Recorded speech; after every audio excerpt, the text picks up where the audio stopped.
बे परिस्थितिखौ नुनानै दिनै बिथाङा साननो रोंनांगौमोन जोंनि हारिया एसेबाबो बिराद मानि गाहायाव थांबाय नङा होमबा नाथाय माखासे मानसिफ्रा बिराद जौबाय बिराद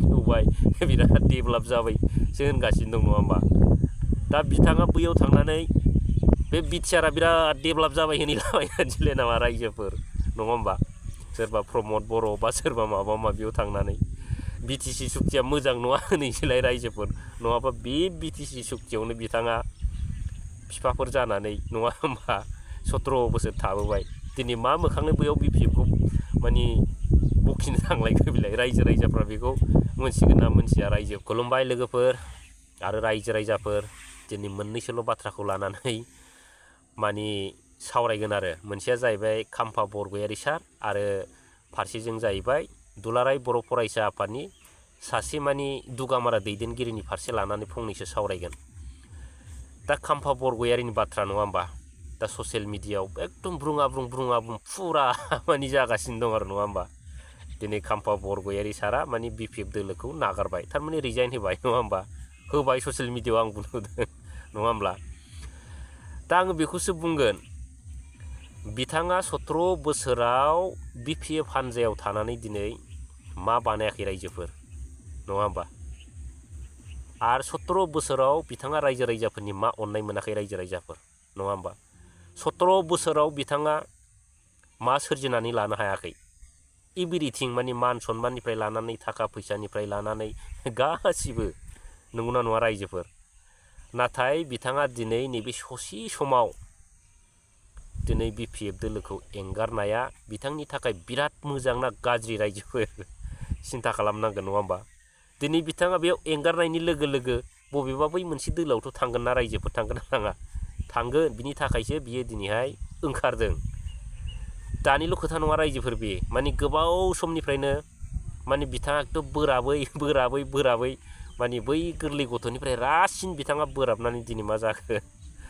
मानि बे बिपिएफ दोलोखौनो मानि एंगारबाय आरो नङा होमबा आलि दानखानानै थाल्ला गुलांनाय बायदि गुलांबाय बिथाङा दा गुलांनाय लोगो लोगो एकदम जावख्ला बै आलि खोनाय बायदि जुदायाव खै जालायगोन बे नङा होमबा दिनै बिदि आरो रायजोफोर दा दिनै बिथाङा मा जागोन दिनै जाय हानजायाव थांगोन बिथाङा बबे हानजायाव थांगोन बेखौबो एसेबाबो मिथिखायो नङा होमबा दिनै बै दोलाव थांनाय मानि बिथाङा माबे रायजोफोर मानि बबेबा एकदम गाज्रि केसाव बिथाङा गोग्लैहैबाय होननानै साननानै लादो आरो एकदम बे बिजानु गोनां गाज्रि केस बारियाव नङा होमबा रायजोफोर आरो बबेबा फारसेयाव जुदि बिथाङा जुदि थांनांगौब्ला मानि बै फारसेयाव थांनांगौबा बिथाङा मा जाहैगोन मानि बिराद गिदिर मोनसे मानि लैथोआव मानि गोजोमहैबाय आरो बे आगोर मोनै जाहैसिगोन आरो मानि ओरैबो रुगुं गैयै गेजेराव मानि सानस्रिलाबायनानै ओरै जाया मा जागोन लास्ट पर्यन्त आं बै हागुङाव थांफिनसैलै होननानै बिथाङा फैनाय जाफिनगोन आरो दा बेखौ नायबाय था रायजोफोर जोबजासिम आरो फाइनाल खोथा बियो आरो फारसे दोलोआव थाङोब्ला केसबारियाव गोलैहैनाय लोगो लोगो मानसिनाव मा जायो मानलु मानला जागोन रायजोफोर गोबां रोखोमनि बेमार आजार जागोन नंगौना नङा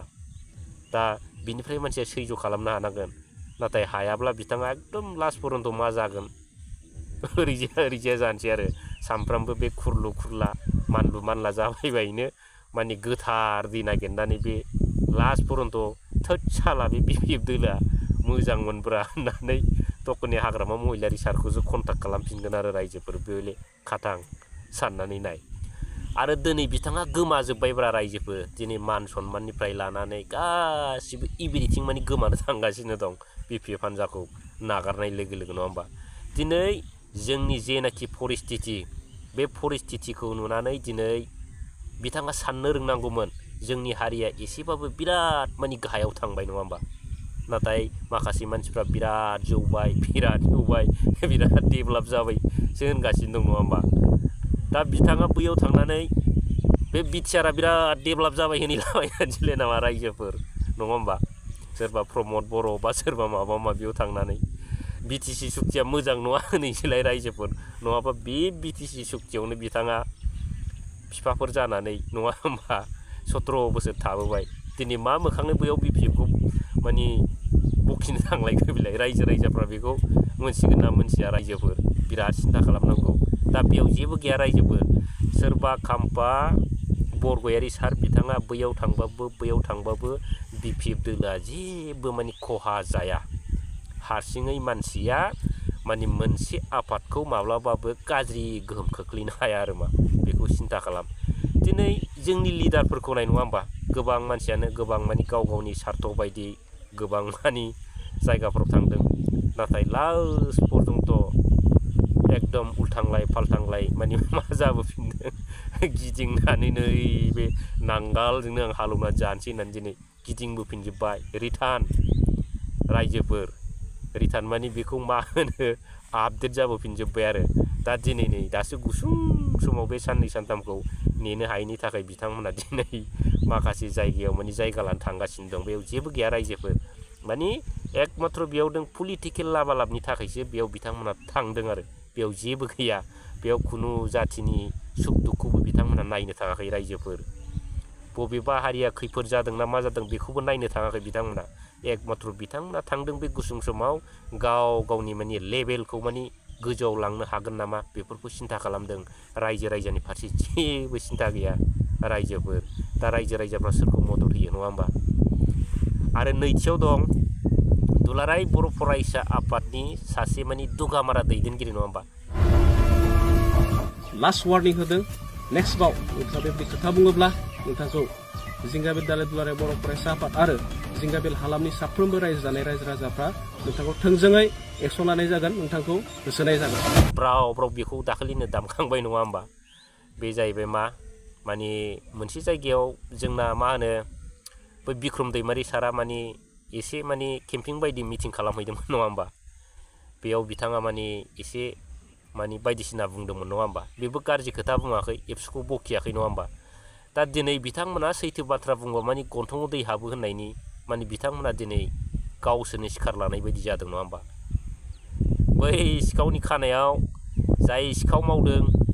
बे सिखावनि खानायाव दावगां मोनसे दं रायजोफोर नायनानै ला होननायनि जानोसै दा जाय सिखाव बेहा माने दावगां दं साननानै एकदम खर' फुस्लिमबायनानै बे सिखाव हमजानायसो जाहैसै रायजोफोर नङा होमबा दिनै दुलाराय बर' फरायसा आफादा सोर बे निउट्रेल हान्जा नंगौना नङा जोंनि हारिखौ दिखोनो थाखाय बिथांमोना खामानि मावनांगौ मोजां खामानि नङा होमबा नाथाय दिनै बिथांमोना मा मावनाय नुदों नाथाय दिनै बिथांमोना मा बाथ्रा बुङो दिनै गुन्दागिरिनि बाथ्रासो बुङो नङा होमबा दा दिनै बैफोरबायदि दैदेनगिरि मानसिखौ दुलाराय बर' फरायसा आफादा माब्रै जायगा होखो आं बेखौसो सोंनो लुबैदों दिपेन बर' बिथांनाव आरो दिनै जाय बिथाङा जोंनि बर' हारिनि गेजेराव गाज्रि मोनसे बिजानु लाबोनो हाखो बै बिजानु लाबोग्रा मानसिखौ दिनै मोनसे गोथार बर' माहारियारि आफाद एबसुआ माब्रै दिनै जायगा होखो जोंनि दुलाराय बर' फरायसा आफादा बिराद गिदिर बिराद गोरों बुजिना मानसि दं होनलाय रायजोफोर नङा होमब्ला दिनै जाबायदि जों अबस्था नुयो जानाखि सासे सानै एबसुनि दैदेनगिरि बिथांफोरखौ जों मा नुयो रायजोफोर बिथांमोना जाहैबाय मोनसे एकदम परिस्थितिखौ गाज्रि खालामनो होननानैसो ओंखारनाय बायदिसो जों नुयो रायजोफोर नङा होमबा दिनै मोनसे रिजनेल हान्जाखौ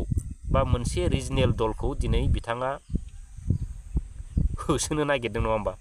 बिक्रम दैमारि सार बिथांखौ होसोनाय मानि दिनै मोनसे बिपिएफ हान्जाखौ बिथाङा होसोनो नागिरनाय रिजनेल दलखौ नङा होमबा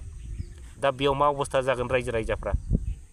मा अबस्था जागोन बै होसोलायनाय जुदि खेत्र'आ जुदि सोमजियोबा मा अबस्था जागोन दिनै बिक्रम दैमारिखौ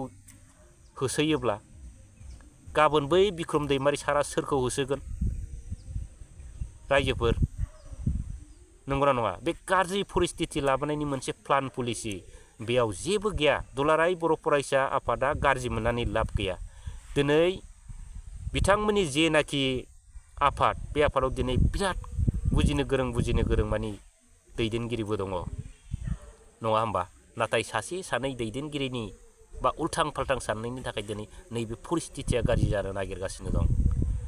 दा दिनै बिसिनि जेनाखि टारगेट बे टारगेटआ जेबो गैया दिनै दुलाराय बर' फरायसा आफादखौ जोङो बुंनो हायो बे जाहैबाय बेबो मोनसे रिजनेल हान्जाजों सिथाबनानै खामानि मावग्रा नंगौना नङा रायजोफोर बिदिबा बे परिस्थितिया बोरै मोजां जागोन जाया दा गोबां बाथ्रा सावरायबाय लोगोफोर आरो दिनै आं दुलाराय बर' फरायसा आफादखौ माखासे बाथ्राबो बुंबाय बिनि थाखाय गोरोन्थि जायोबा निमाहा हो। नाथाय आङो गासिबो मानि जोंनि दुलाराय बर' फरायसा आफादखौनो बुङाखै, मानि माखासे दुलाराय बर' फरायसा आफादाव सिथाबनानै जायनाखि खामानि मावो बै सासे सानै आं बिसोरखौल' बुंनाय जादों आरो रायजोफोर। दा दिनैहाय जों सिन्था खालामनांगोन रायजो राजाफोर, दिनै दुलाराय बर' फरायसा आफादाव बैफोरबायदि दैदेनगिरिया थायोबा मा अबस्था जागोन आं बेखौ बुंखांलांबाय फंनैसो, नङा होमबा? सिन्था खालामनांगौ गोनां बाथ्रा। दिनै जोङो गावजों गाव होसोलायबाय थानोसै नामा? सोरबा एबसुआ अबेबा हान्जाखौ होसोनोसै, सोरबा अबेबा हान्जाया सोरबा अबेबा हान्जाखौ होसोलायबाय थानोसै। लास्ट पर्यन्त मा जाहैगोन? गावजों गाव बै समनि दानलाय सुलाय बुथारलायनाय अबस्थाया फैफिनगोन बिदिबा रायजोफोर। बेखौ हले सिन्था खालाम, जुदि बिथांमोना सोलायनो रोङाबा। दा बाथ्रायाव दं रायजोफोर, नङा होमबा? आरो लोगोफोर, जोंनि बर' हारिया जाहैदों गावजों गावबा मोसा, मालायजोंबा दाउसा, नङा होमबा? बेथ' नंखागौ। गावजों गावबा होसोलायगोन बुथारलायगोनबो, खिन्थु बै मालाय जायगायाव थांदो बिथांमोना एकदम दाउसा, भाषाबो रोङा मुंबो रोङा, ओरैबायदि गाज्रि लाजिनांथाव। ओमफ्राय बैफोरबायदि मानसियानो माने जोंनि बर'नि दैदेनगिरि जायो आरो बेसेबां लासिंसिं, नङा होमबा रायजोफोर? दिनै माखासे दुलाराय बर' फरायसा आफादाव थानानै बिथांमोनहा मा मावो? गाव गावखौनो बिराद लेबेल देखायो। गावसिनि बिखुङावदि मा मैला दं दिनै बिथांमोना सिन्था खालामाखै, नङा होमबा? लासिंसिं आरो बिराद लाजिथाव। आरो जोबनायाव बेखौनो बुंगोन आङो, मानि दिनैनि दिनाव जाय बिथाङा बिक्रम दैमारि सारखौ आसि थुनानै होसोलायनो नागिरनाय बाथ्रा बुंदों, नङा होमबा? बै बिथांखौ दुलाराय बर' फरायसा आफादा थाबैनो एंगारनांगौ, नङाबा बै आफादा माब्लाबाबो बैफोरबायदि दैदेनगिरि थायोबा माब्लाबाबो मोजां जाया रायजोफोर। बेखौ सिन्था खालाम। दा गाइस, जोबनायाव मानि फंनैसोल' बाथ्रा रायज्लायनोसै आरो। दा बेनो जाहैबाय, दिनै जोङो हारिनि गेजेरावनो गोरोबलायनाय गैयैयाव जोंहा मा खहा जानाङाखै? गोबां खहा जानांदों, नङा होमबा? दा गुबुनफोरजों दाउ अमाफोर बायदि मानि माफा माफा मानि ख्रेब ख्रेब दिनैसिम मानि बारसिन जागासिनो दं, नङा होमबा? दा बेफोर सोरनि खहा? जोंनि हारिनिनो खहा। दिनै जोंहा बिटिसि पावार मोनबाय। बे बिटिसि पावारखौ दिनै बिटिआर सान्थि सुक्ति लाबोनायनि उनाव बै बिटिसिनि पावारफ्राबो दिनै लासैनो गोमालांगासिनो दं। दा जोङो लास्ट पर्यन्त फाइनालियाव जोंनि हारिया मा जाहैनो हागौ रायजोफोर? दा बेखौ बुंबाय। दा नेक्स्टआव लोगो मोनफिनगोन। Thank you.